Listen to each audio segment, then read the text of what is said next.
जय हिंद मेरे प्यारे भाइयों और बहनों। आज की इस वीडियो में मैं आपको बताने वाला हूं क्लास 12 द होम साइंस यानी गृह विज्ञान यूपी बोर्ड एग्जाम 2025 के लिए इम्पोर्टेंट लॉन्ग क्वेश्चन दीर्घ उत्तरी प्रश्न। कक्षा 12 गृह विज्ञान के महत्वपूर्ण दीर्घ उत्तरी कहें या विस्तृत उत्तरी प्रश्न। यह क्वेश्चन नंबर 1 रहेगा। अगले वीडियो में क्वेश्चन नंबर 2 आएगा। तो देखिए 6 + 6 + 6 + 6 बराबर 18 अंक यानी 6 नंबर के 3 प्रश्न आपके बोर्ड एग्जाम में पूछे जाते हैं। अगर आप इन सभी वीडियो को, इस वीडियो को और आने वाली वीडियो को, तो इस वीडियो को अगर आप पूरा देख लेंगे तो आपका 18 नंबर बिल्कुल पक्का हो जाएगा। इनमें क्वेश्चन नंबर 1 रहेगा, अगले वीडियो में क्वेश्चन नंबर 2, 3 ऐसे वीडियो करके सभी क्वेश्चन को करा दिया जाएगा। 3 प्रश्न पूछा जाएगा।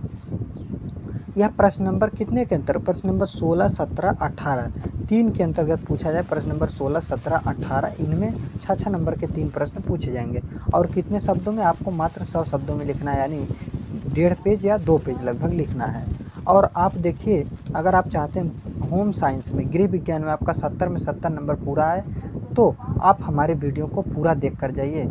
अगर आपको यह वीडियो ना पसंद आए तब कहना, पूरे यूट्यूब पर सबसे अलग यह वीडियो होगा, सिर्फ एक बार आप इसको देख तो लीजिए, तो आपको 70 में 70। तो चलिए मैं आपके क्वेश्चन को बताता हूँ। देखिए ये रहा आपका क्वेश्चन। तो अगर आप हमारे चैनल पर नए हैं तो चैनल को सब्सक्राइब कर दीजिए, वीडियो को शेयर कर दीजिए। आप एक प्यारा सा कमेंट कर दीजिए कि हमको वीडियो पसंद आया, हमको पढ़ाया हुआ अच्छा लगा। एक कमेंट बस आप कर दीजिए और एक लाइक कर दीजिए। वीडियो को शेयर सब्सक्राइब जरूर कीजिए ताकि आने वाला वीडियो, अगला वीडियो बहुविकल्पी क्वेश्चन, अति लघुत्तर क्वेश्चन आप देख सकें और आप समझ सकें। मेरा पढ़ाने का तरीका सबसे अलग होगा। तो प्रश्न नंबर 1 यह है, क्या पूछा है कि दहेज प्रथा से आप क्या समझती हैं? कि दहेज प्रथा से आप क्या समझ रही हैं, और दहेज प्रथा के समाज में या समाज पर पड़ने वाले प्रभाव की विवेचना कीजिए। कि दहेज प्रथा से समाज में क्या प्रभाव पड़ रहा है उसकी आप विवेचना कीजिए। एक तरह से, अथवा दूसरी तरह से यही प्रश्न पूछेगा कि दहेज प्रथा से समाज को क्या लाभ एवं क्या हानियाँ हैं, क्या लाभ हो रहा है, क्या हानियाँ हो रहा है। फिर अथवा करके देखिए आप। फिर अगला प्रश्न यही पूछा गया कि दहेज प्रथा को दूर करने के क्या उपाय हैं? कि दहेज प्रथा को दूर करने के क्या उपाय है, कैसे दूर किया जाए। देखिए, तो एक तरह से हो गया, फिर 2 तरह से हो गया, 3 तरह से हो गया, इसी तरह एक तरह से और भी पूछा है। अब देखिए यही प्रश्न चौथे तरह से पूछा है कि दहेज प्रथा की समस्या के निराकरण के उपाय लिखिए। कि दहेज समस्या के जो निराकरण है, दहेज प्रथा जो समस्या है उसको कैसे मिटाया जा सकता है, कैसे उसको हटाया जा सकता है। तो देखिए पूरे यूपी में 7 सेट बनते हैं। तो यह प्रश्न किसी ना किसी सेट में 2017, 18, 19, 20, 22, 21 में एग्जाम हुआ, नहीं था 22, 23, 24। तो हर साल किसी न किसी सेट में यह प्रश्न पूछा जाता है। और आपके बोर्ड एग्ज़ाम में, यूपी बोर्ड एग्ज़ाम 2025 में यह प्रश्न ज़रूर आएगा। तो चलिए आपके उत्तर को मैं बताता हूँ। आप अपने उत्तर को एकदम हेडिंग वाइज जैसे आपको लिखना है वैसे आप लिखिए। पहले दहेज प्रथा के बारे में पूछ रहा है तो पहले आप दहेज प्रथा ही हेडिंग डालेंगे। 4 तरह से पूछा है, 4 में से एक प्रश्न कोई भी आ जाए, आपको उत्तर वही लिखना है जो मैं आपको बताऊंगा। तो चलिए आप अपने उत्तर को देख लीजिए। मेनली आपको किस पर ध्यान रखना? आप अपने उत्तर पर ध्यान रखना है। उत्तर वही लिखना, प्रश्न कोई भी हो। तो चलिए आपका उत्तर ए रहा। अब देखिए मेनली जो प्रश्न आपका है वह किस चीज़ के लिए पूछ रहा है, किस बारे में पूछ रहा है। तो मेन पॉइंट उसका क्या है? दहेज प्रथा। हेडिंग डालना है दहेज प्रथा। इसमें लिखना है विवाह की संस्था से संबंधित एक गंभीर समस्या दहेज प्रथा है। विवाह जो एक संस्था, एक तरह का विवाह संस्था से संबंधित जो गंभीर समस्या है वह क्या है? दहेज प्रथा है। सामान्य रूप से वर मूल्य, वर मतलब से मान लीजिए धन और पैसा, प्रथा और वर मूल मतलब धन और पैसा। आप इसको समझ लीजिए क्योंकि आपको समझना जरूरी है, आप किसी भी तरह से उसको समझें। सामान्य रूप से वर मूल्य प्रथा और दहेज प्रथा को एक ही समझा जाता है। क्या? सामान्य मूल्य प्रथा, वर मूल्य प्रथा और दहेज प्रथा को एक ही समझा जाता है। किंतु ऐसा नहीं है, किंतु ऐसा नहीं है। क्या? वर मूल्य और प्रथा, वर मूल प्रथा जो है और दहेज प्रथा उसको एक समझा जाता है, लेकिन किंतु ऐसा एक नहीं है, यह अलग है। क्या है? विवाह के समय प्रायः कन्या और वर को कुछ वस्तुएं व धन उपहार में दिए जाते हैं। वर मतलब जान लीजिए किसी का विवाह कहीं पर हो रहा है तो उसके ससुराल में, उसी को क्या कहा गया? वर। कि विवाह के समय प्रायः कन्या और वर को कुछ वस्तुएं व धन उपहार में दिए जाते हैं। धन वर को कुछ वस्तुएं व धन उपहार में क्या किए जाते हैं, दिए जाते हैं। ऐसे धन या उपहार को दहेज कहना चाहिए। अगर किसी के घर पे कोई चीज़ दिया जा रहा है, शादी विवाह में कोई अपने लड़की बच्ची को दे रहा है, तो उसी को क्या कहेंगे, दहेज या उपहार कहना चाहिए, इसको कहना चाहिए। एक किताब आपकी जो राइटर हैं वह कह रहे हैं। आगे अब आपको लिखना है, इसको आप स्क्रीनशॉट कर लीजिए, चाहे वीडियो को आप रोक कर लिख लीजिए। कहना चाहिए, दहेज में यह धन या उपहार अपनी इच्छा से दिया जाता है। दहेज में जो लड़की के घर वाले होते हैं वह लड़कों को क्या देते हैं, अपनी इच्छा से क्या देते हैं, धन या उपहार को देते हैं अपनी इच्छा अनुसार। दूसरे शब्दों में दहेज वह धन या उपहार है जिसे लड़की के माता पिता विवाह के उपलक्ष्य में अपनी इच्छा से वर पक्ष को देते हैं। वर पक्ष मतलब अगले पक्ष को देते हैं। वर पक्ष मतलब अगले पक्ष को, यानी लड़के के घर वालों को देते हैं। किस लिए, लड़की के माता पिता क्या देते हैं, अपनी खुशी से, अपने उपलक्ष्य में अपनी खुशी से वह क्या करते हैं, दे देते हैं। यह दहेज का वास्तविक एवं मूल रूप है। यह दहेज का वास्तविक और मूल रूप है। अब आगे आपको लिखना है, मूल रूप है, आगे लिखना है आपको। परंतु जब यह दहेज मांग का रूप ग्रहण कर लेता है तथा विवाह से पूर्व तय किया जाता है या विवाह के उपरांत कम दहेज का आरोप लगाया जाता है, तब यह प्रथा एक समस्या का रूप ग्रहण कर लेती है।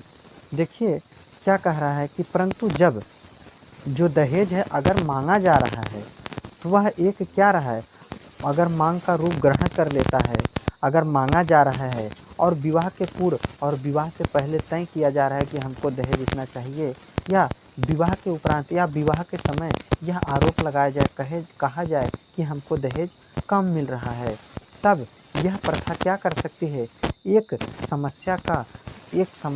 समस्या का रूप ग्रहण कर लेती है। एक तरह की बहुत बड़ी समस्या का रूप ग्रहण कर लेती है। क्या, यही जो दहेज प्रथा है।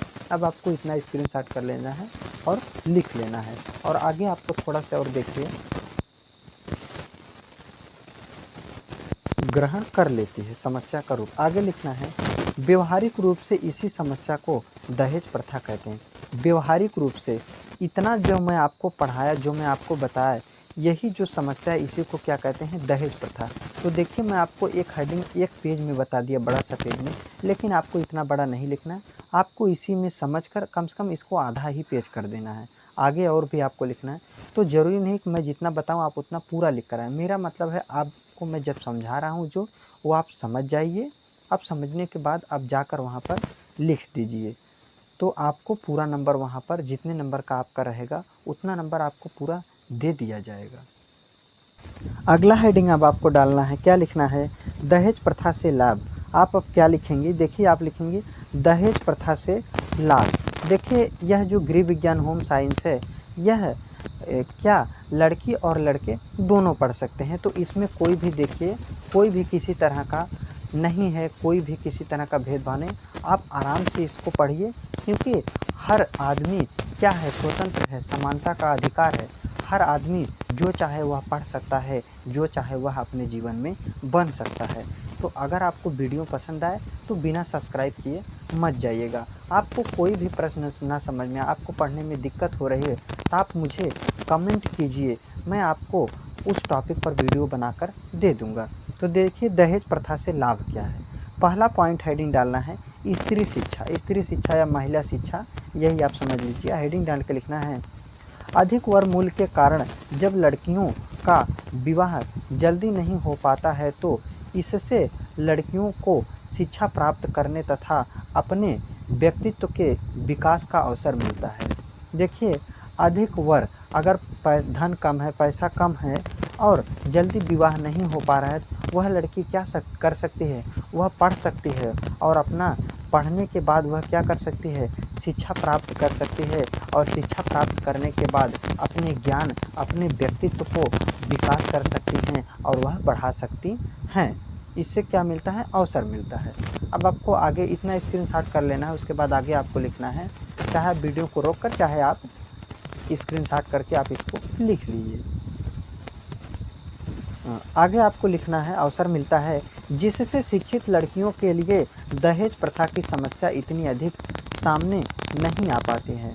अगर आप लड़की हैं और आप अगर शिक्षित हैं, तो अगर आप शिक्षित हैं, आप पढ़ी लिखी हैं और आप कुछ बन गई हैं अपने जीवन में, तो आपसे दहेज कौन मांगेगा, दहेज कैसे मांगेगा। और अगर मांगेगा भी तो आपके पास इतना, आप खुद सक्षम हैं, आप खुद इतना योग्य हैं कि हम वहाँ नहीं करेंगे, हम और कहीं करेंगे, देख के करेंगे। ऐसा नहीं है कि हमको वहीं ही मजबूरी में करना है। क्या मजबूरी, जब आप पढ़ लिख ली हैं, आपको ज्ञान है, आपको तो इतना पहचान होना चाहिए कि जिससे हम बात कर रहे हैं, जिससे हम विवाह करने जा रहे हैं, क्या वह योग्य है, क्या वह सही है, इतना तो आप ज़रूर जानती होंगी। कब जानेंगी, जब आप पढ़ेंगी और आपके क्या होगा, व्यक्तित्व और आपके जीवन में आपके शरीर और आपके माइंड, आपके दिमाग का अच्छी तरह से विकास होगा।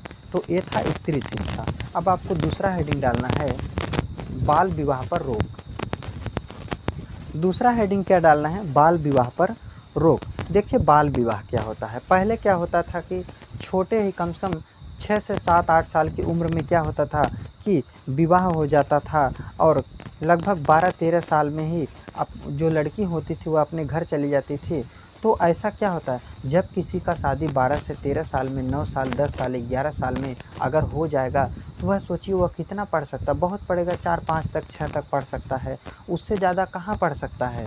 तो जब वह नहीं पढ़ेगा तो वह क्या करेगा, क्या बनेगा, क्या अपने जीवन, अपने व्यक्तित्व, अपने शरीर, अपने माइंड, अपने सभी चीज़ों का, अपने सभी ज्ञान, माइंड का विकास वह कैसे कर सकता है। इसीलिए बाल विवाह पर क्या होना चाहिए, रोक होना चाहिए और रोक लगाया गया।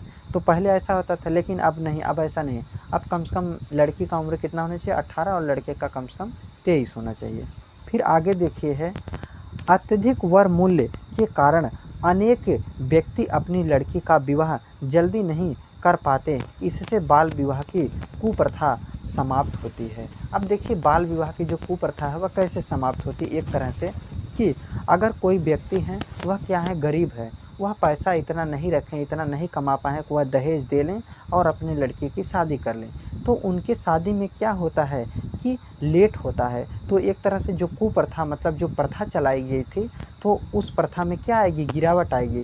तो जब उसका उम्र ज़्यादा होगा, नहीं कर पाएंगे समय पर शादी, बहुत कम उम्र में, तो थोड़ा ज़्यादा उम्र होगा तो बाल विवाह की जो कुप्रथा होगी वह समाप्त होगी, क्योंकि 4-5 साल लेट होगा तो 18 से 19 साल उम्र खुद ही हो जाएगा। तो ये था बाल विवाह और स्त्री शिक्षा किसमें, दहेज प्रथा के लाभ में। अब दहेज प्रथा से हानियाँ, जो दहेज प्रथा है, दहेज से आखिर क्या हानियाँ हो रही हैं। अब देखिए दहेज प्रथा से हानियाँ, पहला है शिशु हत्या। क्या है, शिशु हत्या। जब दहेज प्रथा अत्यधिक गंभीर रूप धारण कर लेती है, तब बहुत से माता पिता अपनी लड़की को पैदा होते ही मार डालते हैं। देखिए दहेज प्रथा, अब क्या हो रहा है कि कोई भी, किसी का भी शादी हो रहा है तो लड़के वाले लड़की से क्या करते हैं, ज़्यादा मांग करते हैं, गाड़ी मांगेंगे, कहीं 1 लाख 2 लाख रुपए मांगेंगे। तो जब ज़्यादा मांगेंगे तो जो लड़की के माता पिता होते हैं वह क्या कहते हैं कि हम इतना दहेज कहाँ से दे पाएंगे, हम इतना योग्य नहीं, इतना सक्षम नहीं हैं, हम कैसे उनको दहेज देंगे। वह जब उनकी बेटी, अगर बेटा पैदा हुआ तो ठीक है, लेकिन अगर बेटी पैदा हुई तो उसको क्या करते थे, उसको क्या करते हैं, मार डालते हैं, ताकि हमको दहेज से छुटकारा मिले, दहेज हमको ना देना पड़े। लेकिन आप खुद सोच सकती हैं, आप खुद सोचिए कि जो लड़की है, अगर लड़की हैं, लड़की क्या नहीं बन सकती हैं, डीएम, एसडीएम, जज, पायलट क्या नहीं बन सकती हैं। अगर किसी भी लड़के को मार दिया जा रहा है तो सोचिए कितना गलत किया जा रहा है। क्या कोई भी नहीं जानता, इस दुनिया में कोई भी चीज़ असंभव होता नहीं, हर चीज़ संभव होता है। अगर वह ज़िंदा रहेंगी, वह पढ़ेंगी, लिखेंगी, आगे जाएंगी, तो क्या होगा कि वह कुछ भी कर सकती हैं। तो इन सभी से क्या हो सकता है, छुटकारा मिल सकता है, और ऐसा क्या पता ना हो। लेकिन एक दहेज प्रथा एक ऐसा समस्या बन चुका है जिससे मजबूरी में ऐसा होता था पहले, लेकिन अब ऐसा नहीं होता है। अब आपको आगे देखना है, अब आपको हानियों में हेडिंग डालना है, दहेज प्रथा से हानियाँ, इसमें आपको दूसरा हेडिंग क्या डालना है, आत्महत्या। आत्म मतलब अपना, हत्या मतलब मार डालना, मतलब अपने आप को मार डालना, एक तरह से क्या, आत्महत्या मतलब अपना हत्या। कुछ लड़कियां योग्य वर न मिलने पर या माता पिता के दुर्व्यवहार से परेशान होकर या उन्हें योग्य वर की खोज में दर दर ठोकरें खाते देख आत्महत्या को ही आत्मरक्षा के साधन के रूप में चुन लेती हैं। देखिए कुछ लड़कियां ऐसे हैं जिनकी क्या करती हैं, उनकी जो माता हैं, उनके पिता हैं, उनके जो घर हैं, मान लीजिए उनकी कोई भौजाई हैं, वह क्या करती हैं, उनके जो परिवार के लोग हैं उनको ना तो पढ़ाएंगे लिखाएंगे और उनसे काम करवाएंगे और उनको क्या करेंगे, परेशान करेंगे। तो जो लड़की हैं वह दर दर बहुत ठोकरें खाएंगे और परेशान होंगी।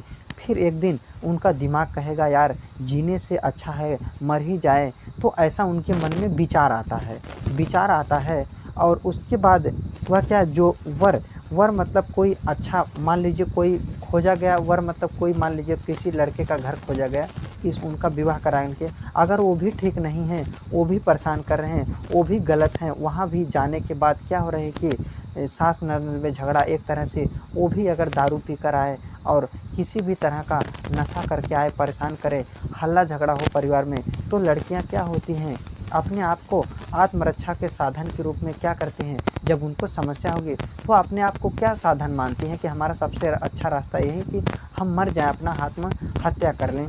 ऐसा होता है और ऐसा हुआ भी है, लेकिन अब ऐसा बहुत कम होता है, लेकिन कुछ न कुछ होता ज़रूर है, क्योंकि ऐसा किया जाता है। जब ज़्यादा परेशान कर दिया जाता है तो ऐसा कहीं कहीं सुनने को मिलता है, लेकिन बहुत ज़्यादा ऐसा प्रचलन अब नहीं है, लेकिन पहले ये सब होता था। अगला आपको डालना हानिया में ऋणग्रस्तता। क्या, ऋणग्रस्तता। ऋणग्रस्तता में आपको लिखना है वर पक्ष की बढ़ती हुई मांगों को पूरा करने के लिए लड़की के माता पिता ऋण लेते हैं। देखिए अब देखिए ऋणग्रस्तता मतलब एक तरह से पैसा ले लेना और बहुत परेशान हो जाना। वर पक्ष लड़के, ये इतना कहने का मतलब, देखिए यहाँ तक कहने का मतलब क्या है, ऋण ले लेते हैं। देखिए जब क्या होता है कि वर पक्ष, लड़के के घर वाले या लड़के के ओर से मांग क्या होता है कि उनकी बढ़ती हुई मांग, बहुत मांग होता है। फिर लड़की के जो माता पिता होते हैं वह माता पिता क्या लेते हैं, माता पिता ऋण ले लेते हैं। क्या लेते हैं, पैसा, कर्जा ले लेते हैं। किस लिए, विवाह करने के लिए और दहेज देने के लिए, अथवा अपनी संपत्ति को बेच या गिरवी रखते हैं और अपनी जो ज़मीन है उसको बेच देते हैं या गिरवी रख देते हैं। गिरवी मतलब जैसे बंधन, जैसे सोना होना का चीज़ होता है जो रखा जाता है, गहना होना जो रखा जाता है, कहाँ पर, सुनार के यहाँ। उसी तरह से खेत भी क्या होता है, गिरवी रख दिया जाता है। इस कारण अनेक परिवार क्या हो रहा है, जीवन क्या कर रहा है, जीवन भर ऋण के बोझ से दबे रहते हैं। कहाँ पर, देखिए यहाँ पर क्या हो जाएगा, न हो जाएगा, क्या हो जाएगा यहाँ पर, न,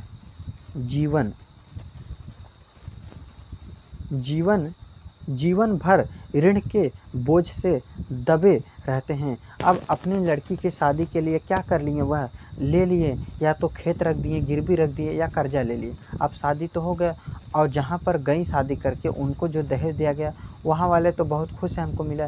लेकिन एक इंसान को खुश करने के लिए, एक इंसान को क्या करने के लिए, खुश करने के लिए, उसको खुश करने के लिए क्या करता है, एक इंसान को खुश करने के लिए वह इंसान अपना जो गिरवी रखा है या बेचा है और या तो कर्जा लिए हैं, उनका पूरा जीवन और उनका पूरा परिवार क्या पड़ता है, बोझ से दबा रहता है, वह टेंशन में रहता है कि हम कहाँ से कैसे दें। तो ये तो पूरी तरह से गलत है।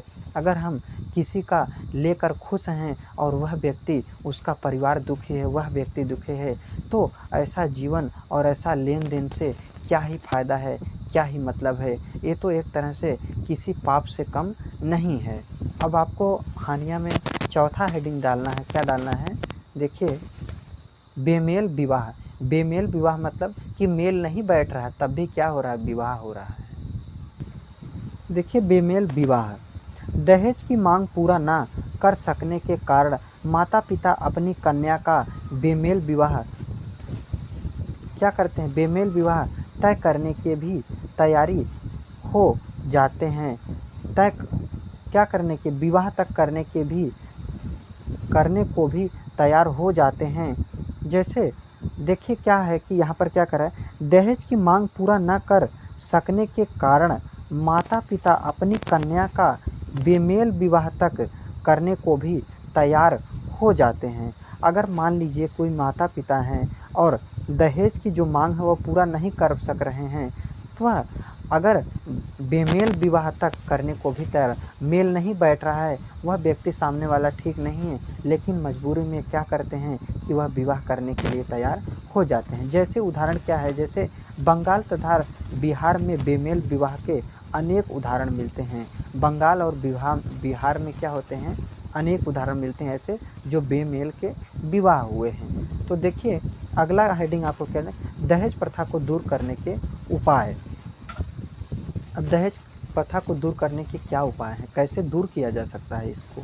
तो दहेज प्रथा को दूर करने के संबंध में कुछ निम्नलिखित सुझाव दिए जा सकते हैं। कुछ निम्नलिखित उपाय हैं या सुझाव हैं दिए जा सकते हैं, जो क्या है इस प्रकार है। तो देखिए पहला क्या है, अंतरजातीय विवाह को प्रोत्साहन। देखिए अंतरजातीय विवाह को प्रोत्साहन, दहेज प्रथा को समाप्त करने का एक उपाय अंतरजातीय विवाह का प्रचार करना है, क्योंकि इसमें योग्य लड़कों की कमी समाप्त हो जाएगी और दहेज प्रथा का ह्रास होगा। क्या कह रहा है इस हेडिंग में, अंतरजातीय विवाह मतलब एक जाति का व्यक्ति दूसरे जाति से अगर विवाह करे तो उसका क्या होगा, इससे योग्य लड़कों की कमी समाप्त हो जाएगी। जो लड़का योग्य है उसकी क्या है, जो कमी है, लड़का योग्य है लेकिन कमी है, वह समाप्त हो जाएगी और दहेज प्रथा का ह्रास होगा। अब देखिए क्या आप इसका मतलब समझिए, लेकिन देखिए मैं आपको समझा रहा हूँ कि कह रहा है कि योग्य लड़कों की जो कमी है वह समाप्त हो जाएगी और दहेज प्रथा का ह्रास होगा।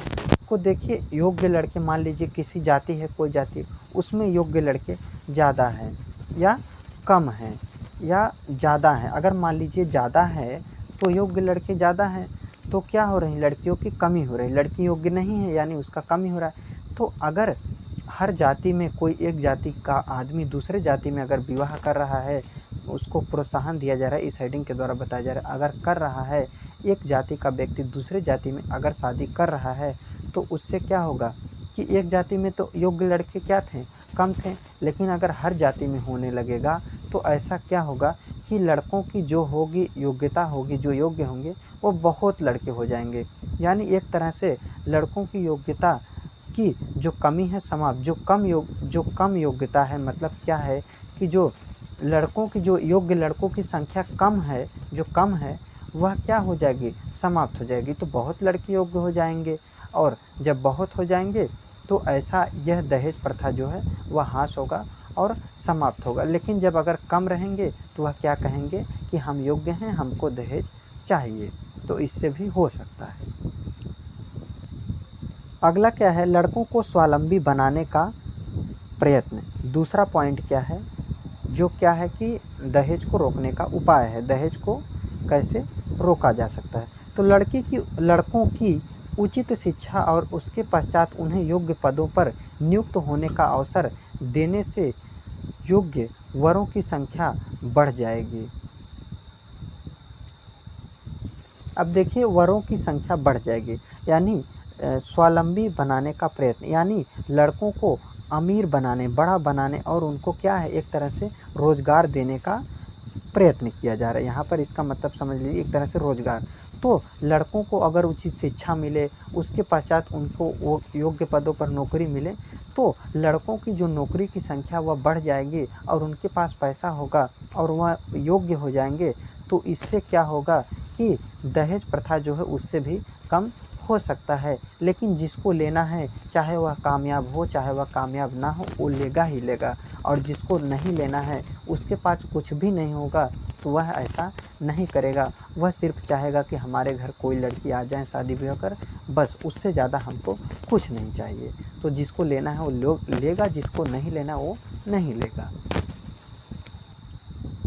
तीसरा हेडिंग आपको लिखना है, लड़कियों की शिक्षा मतलब लड़कियों की शिक्षा पढ़ाई। लड़कियों को भी शिक्षित होने का अवसर तथा सुविधाएं प्राप्त होनी चाहिए। लड़की को भी यह अवसर और शिक्षा और सुविधा जो है प्राप्त होनी चाहिए कि वह क्या करें, पढ़ें लिखें और अपने जीवन में कुछ भी बने, कुछ करके दिखाएं, जिससे उनके जीवन में विवाह अनिवार्य ना हो और वह बाध्यता दूर हो जाए, जिसके होने से लड़कों के पिता अनुचित लाभ उठाते हैं।